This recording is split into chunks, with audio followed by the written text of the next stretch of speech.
Hello and welcome to this week's 1829 talk. You're very welcome. I am Professor Annie Tindley and it's my honour to be one of the trustees of the Natural History Society of Northumbria and to be introducing these 1829 series of talks to you. The 1829 talks highlight and celebrate the year of our foundation as a society, as one of the oldest and most honourable natural history societies in Britain. And the purpose of these talks is to allow a platform and showcase for the most exciting and cutting edge new research being undertaken by our early career researchers. So they're here really to share with us the latest findings in environmental research. As such, I hope you enjoy this week's talk. And I could urge you, if you can, to follow us on social media, Natural History Society of Northumbria, and enjoy the talk. Hello everyone, my name is Ilona Kater and I'm a PhD student from the University of Durham. Today I'm going to be talking to you about fossil fuels from prehistoric ferns to lockdown in 2020. So just to give you a bit of an introduction, I am not a world-leading expert in fossil fuels by any stretch of the imagination. But if any of you came to the talk last January that the Natural History Society of Northumbria were doing, you might have seen me talking about my area of research, which is Arctic ecology and specifically reindeer. But quite often when you think of the Arctic, one of the first things you come across is climate change. And when you're talking about climate change, one of the first things that comes up is fossil fuels. And so fossil fuels is something that, as a topic and an area that I've come across again and again in my research and have kind of taken an interest in. So I thought I would share with you some of the things I've learned today, and I hope you will find it interesting. So we're going to start by looking at what fossil fuels are, and then we're going to go into a bit about what are some of the effects that they have, and what lockdown has taught us about them. So we start our journey 300 million years ago in the Cretaceous period. So, the Carboniferous period. And so this is a time when the Earth was quite different from today. It was very swampy, there were totally different plants around, the animals were very different. You know, you had giant insects like dragonflies with meter-wide wingspans and huge millipedes and things like that. So quite a different world. And what would happen is, for example, in the ocean, you might get a creature that would die and it would sink to the ocean floor. And if conditions were right, if there wasn't a lot of oxygen there, then they wouldn't be decomposed by decomposers. And so the energy that they had built up through their lifetime would remain trapped within their body. Then what would happen is over time, layers of silt and sand might cover them up. And over millions and millions of years, this would become quite thick layers of sand and then mud and then perhaps even rock. And over the time, the plant and the animal remains would get crushed underneath all of this. And there's two different things that might be formed. The first is coal. So coal is normally formed out of woody plant material. So it might have been things like trees or shrubs in the swamps that would have fallen over and gotten buried. And underneath all this weight of the land above them, over these millions of years, it would eventually, this woody plant material, this fossilized plant material, would eventually get turned into peat. And we have a lot of peat around today, and it still contains a lot of this energy from the lifetimes of these trees. And so, you know, a lot of people cut peat and they'll use them to burn in their houses, for example, in their stoves or fireplaces. If this peat is subjected to even more energy, it's eventually crushed into layers of coal. And coal, again, is a huge source of energy. I think in 2017, it made up a quarter of the world's energy sources. So it's very, very energy rich. The other thing that might be formed is petroleum. And petroleum is normally formed out of the bodies of little sea microorganisms. So like kind of shrimpy sort of things and zooplankton and whatever was around 300 million years ago. And this would all, with the weight of the land and the silt and the soil above it, eventually get crushed into sedimentary rock. And then with even more weight and pressure, and we're talking about huge amounts of pressure here, this would get turned into one of two products.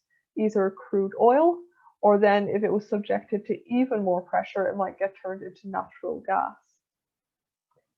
There are various different uses for all these things. So for example, when you get these pockets of oil and gas in the ground, we'll build oil wells and oil rigs as well if it's out in the ocean, and dig down and extract these gases and these oils. And natural gas can be used with very little processing. And we most commonly know it in terms of heating and cooking. So if you have a gas cooker, then it's natural gas that you're using in there. It can also be used for energy. So for example, hydrogen from natural gas can be extracted via fuel cells and then turned into energy. You can also get fuel. So for example, compressed natural gas can be used as a fuel for vehicles. And some people quite like it because it's a bit more sort of eco-friendly than other fuels. Crude oil needs to go through a little bit more processing before it can be used. So it goes through a process called fractional distillation, where basically the crude oil is heated to different temperatures, and at different temperatures, different sections of the oil evaporate off and can be used for different things. So for example, you might get things like gasoline and kerosene produced, and these can be used as fuel in cars and in airplanes. You might also get asphalt, which can be used to make roads, and also paraffin wax, which is used in cosmetics and polishes and plastics, which then go on to be used in everything these days. So as you can see, these fossil fuels really kind of form the basics of our everyday life. They heat our homes, they cook our foods, drive our cars, make our clothes and cosmetics and all these kinds of things. So they are a very, very important part of our everyday life. How important? Well, they actually, in 2017, fossil fuels produced up to 80% of the entire globe's energy. So here you can see the darkest color is oil, the slightly lighter blue is gas. Then there's electricity, which can be produced from other sources as well, but is also partially produced by fossil fuels. And then finally coal in the lightest blue. So they really do keep our world ticking over. However, they do have an environmental impact. So when fossil fuels are burned to release their energy, they release what are called greenhouse gases. And this is things like nitrous oxide, ozone, methane, water vapor, and carbon dioxide. And these have an effect on our planet. So what normally happens is the sun's energy comes through the Earth's atmosphere, it warms up the Earth, and then it bounces off the Earth's surface and goes back into space. However, these gases act as a sort of insulating layer around the planet, and they don't let as much of the sun's energy bounce back out again. And if you have an increase in these gases, then it increases this insulating effect and basically turns the world into a greenhouse. It warms it up. And this does have some knock-on effects on our planet. So for example, the stereotypical example is snow and ice and glaciers melting in the Arctic and Antarctic. So it completely changes those habitats and can cause sea level rise as well with these things melting. Then in warmer sections of the Earth, you can have things like droughts, which can lead to famines. Then in other areas, you can have things like forest fires. And so the warming doesn't cause the fires, but it kind of creates the right conditions for the fires to travel very quickly because everything is so dry. And you only need to look at the news within the last few years to see if all the fires that have been happening in California or Australia or the Amazon to kind of see that those are having a huge impact. And there's also a very real human impact. So if people are no longer able to grow food because there's a drought, or if sea levels have risen and people have lost their homes or lost their homes to fire, and people are no longer able to survive where they live, then there already has been and is likely to continue to be a huge increase in what are called climate refugees. So people who are having to move away from their home just because simply the climatic conditions don't make it livable anymore. And so that has a lot of kind of political knock-on effects. So it might seem really obvious then to just completely stop using all fossil fuels as soon as possible. However, it's not necessarily so simple. For example, while we're trying to find solutions, for example, alternatives to fossil fuels, we still need sources of energy. We can't just completely shut down all our hospitals and our heating systems and everything like that. And so we do still need to use fossil fuels in this interim period. At the same time, in less economically developed countries, fossil fuels can sometimes be the only way to make affordable energy. And so, to say that they're not allowed to use them can really lower the standards of living in many of these places.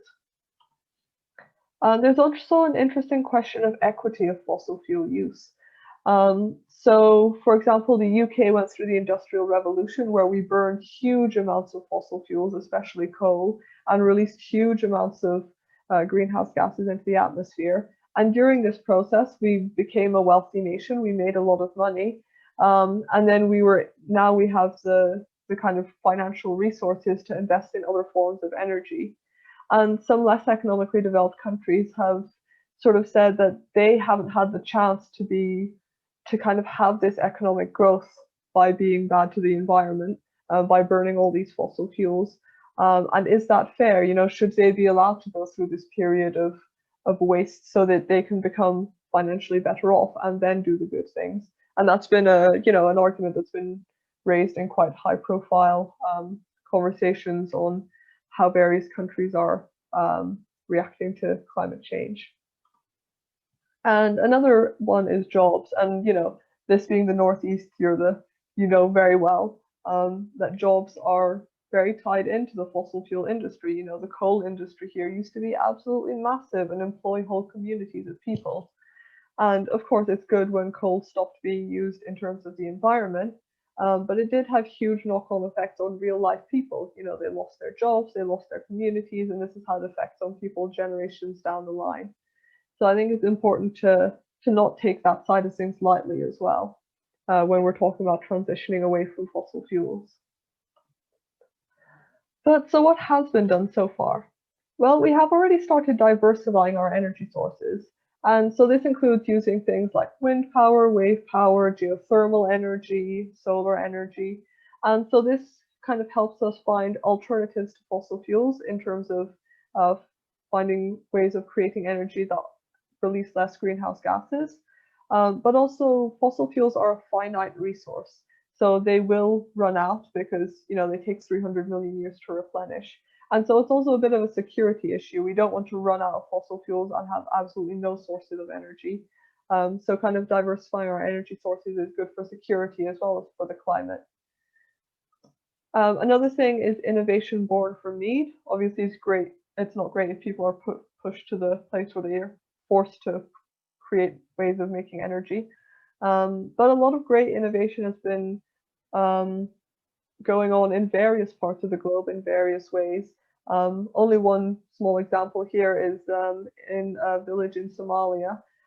They basically got together and created these big mirrors that would concentrate the sun's rays onto this central kind of basket area. And in that basket, they could put a kettle or they could put a pan, and that's a great way for them to basically cook. They can boil water and they can make tea and they can cook food. And that was a very simple and creative way of harnessing energy when they didn't have access to the grid or to fossil fuels. And so a lot of great innovation has been born in these kind of situations.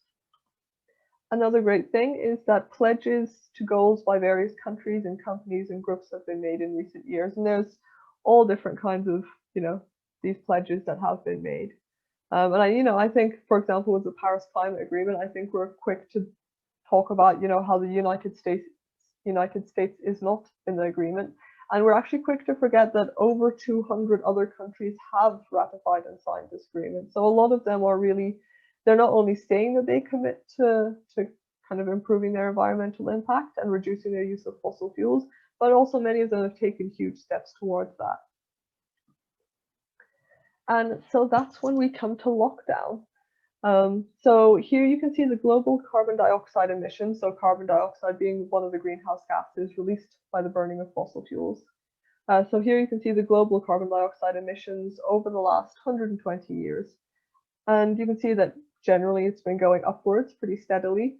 There's been a few drops, for example, during the Great Depression and World War II and the second oil shock and financial crisis. And then when we get to 2020, you can see that there's quite a clear and noticeable drop in carbon dioxide emissions. And in fact, in early April, the CO2 emissions dropped on average by 17% all over the world compared to April last year. And if you think about it, this is a period, when huge swathes of the world ground to a halt. People weren't flying anymore, sometimes to the point of airlines going bust. People weren't driving to work. Shops were closed, so they weren't heating or lighting themselves anymore. It was really a massive change. However, as lockdown eased, the release of carbon dioxide began to rise again.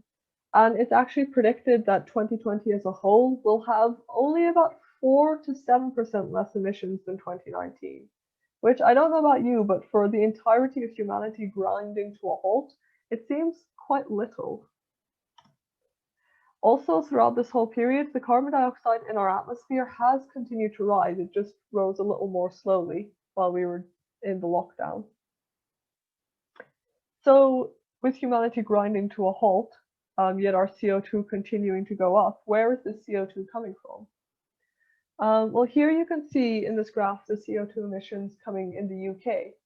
And actually, you don't usually get good news in the environmental sector, but there is some good news that so CO2 is the main greenhouse gas emitted by the UK, and emissions have actually dropped by 45% since the year 1990. So this is largely due to our move away from coal and the diversifying of our energy sources. And so today, transport is the biggest source of CO2 emissions in the UK. It makes up 34%, and it is a significant contributor around the world. Yet, as we were saying, when humanity entirely ground to a halt, and one of the biggest things that was stopped was transport, why was there not a bigger drop in the CO2 emissions, especially, in the UK, the major source of CO2, the burning of the fossil fuels in the car? Why was there not a bigger drop? Well, one reason might be that whilst transport is really a big part of our CO2 emissions in the UK, that's partly because we've actually offloaded a lot of our emissions to other countries. So, for example, many of the countries that we use are many of the products, that we use are manufactured in other countries. For example, China. So, if you think of, clothes, toys, technology, furniture, a lot of these things are manufactured in other countries. And so it's the other countries that go through the processes of extracting the resources, bringing them to factories, processing them, packaging them, everything like that.